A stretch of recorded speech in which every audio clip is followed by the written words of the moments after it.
To be a black girl is to daily become undone. Like a snake shedding scales or an eagle ridding itself of old wings. This cave ritual we must unlearn. We wear duress like Sunday best, hard-pressed to undress the lies. Heaven tends itself into hell to find us home, but we're not alone. Not even our own. This quarantine is what we must fight, these labels and boxes. No wonder some are automated corpses. Just bodies laying on bodies, making more bodies to become somebody, nobody, anybody. A black girl contorts at the breaking of her back. She walks in her brittle band, molding her bone back to birth, back to many, back from the valley of dry bones and up to the mount of skull where she confronts and asks God, can these bones live? And she replies, only you know how to collapse in the mess that you are. Exit your skin. Enter into yourself, become undone, and lose the idea of who you're supposed to be. Dumela? Is everybody okay? Are you all shook?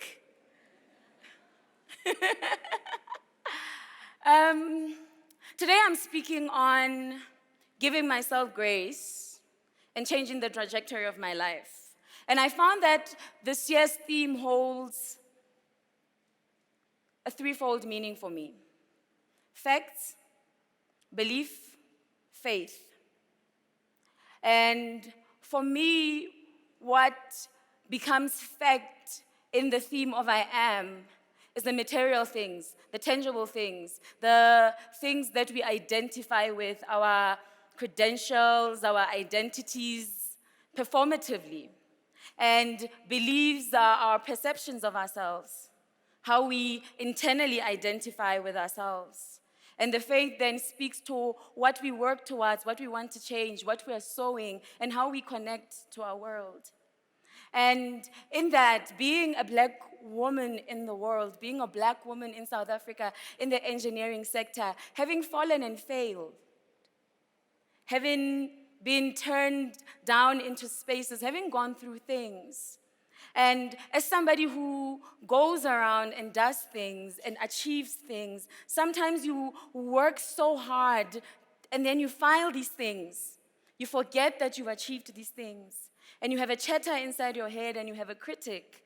Also the world that is existing around us giving you feedback. So one day, one morning, after another fall, the chatter, the critic, was loud in my head, and something said to me, give yourself grace. And for a moment, I had to stop and ask myself, what does that mean for me? What does that grace look like for a person like me, for a woman, black, in South Africa? But in particular, for me, Rethabile. And I found that grace meant three things: kindness, chances, and showing up for myself. Kindness meant that I had to forgive myself when I fell, or forgive the space around me. And also, it meant that I had to accept the things that I couldn't change. Perhaps even about myself. And chances meant for me to try as many times as I need to give myself as many chances as I need to, and to acknowledge that space. Because for an achiever, for somebody who's constantly trying and failing and being, there is that thing of you're getting caught in the rut of doing. And showing up. So we show up for ourselves in many ways. I showed up for myself here today at TED.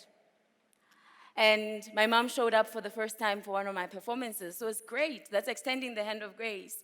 But we also have to account for how we show up for ourselves. And I had to look at that. And I found that living in grace or living from the hand of grace does not necessarily mean the absence of fears, does not eradicate the challenges, but it equips you to live courageously and to be tender with yourself, more kinder. Rumi and the Sufi poets speak about a shattering of the dark night of the soul, when everything has gone and you have failed and there's just utter darkness. And with that, and having been acquainted with losses and failures and success, brings me to my next poem.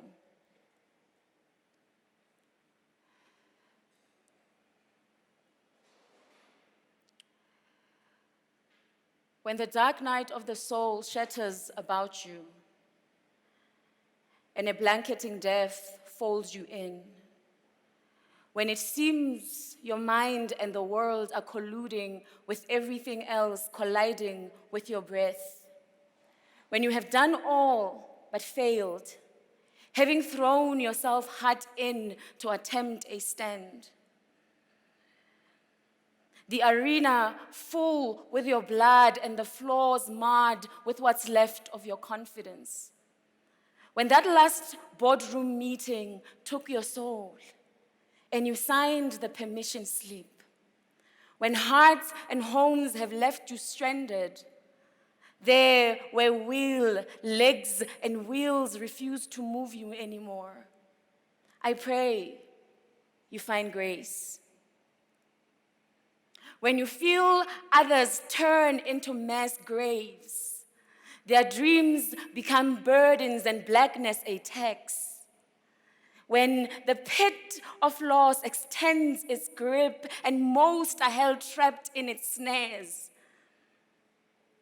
when friendship and holding is nothing but a slogan for the busy and the torn, when minds turn into gallows and hands pull the noose, I hope you give yourself grace. When the moon howls at the broken thing inside you, deadening your bones with screams and regret, when shame and guilt like debt collectors come at you, and the weight of loss has you bound, when that God-made hole can no longer be filled with things, with bodies, with money, with people, with smiles, with lies, with pretense, with porn, with liquor, with whatever. When you have done all you could do, tried all you could try, cried all you could cry, when you can no longer numb the pain, I hope you give yourself grace. May you begin to see yourself as more than broken and worn, but valiant and tried. May you know yourself. Honor the warrior in you and applaud your participation in contending for your breath. May you attend to yourself and discredit that critic. Favor yourself first. May you give yourself the grace to unlearn, to declutter, to reconcile, to recomply to this new order of grace, to remember and reclaim that I am. I am the one who has come through. I am singing and I'm dancing. I'm writing myself into creation. I am living out loud. I am my mother's wildest dream. I am my grandmother's hope and joy. I am my children's light and laughter. I'm writing myself into creation. I am my ancestor's beating heart, and I am giving myself grace and changing the trajectory of my life.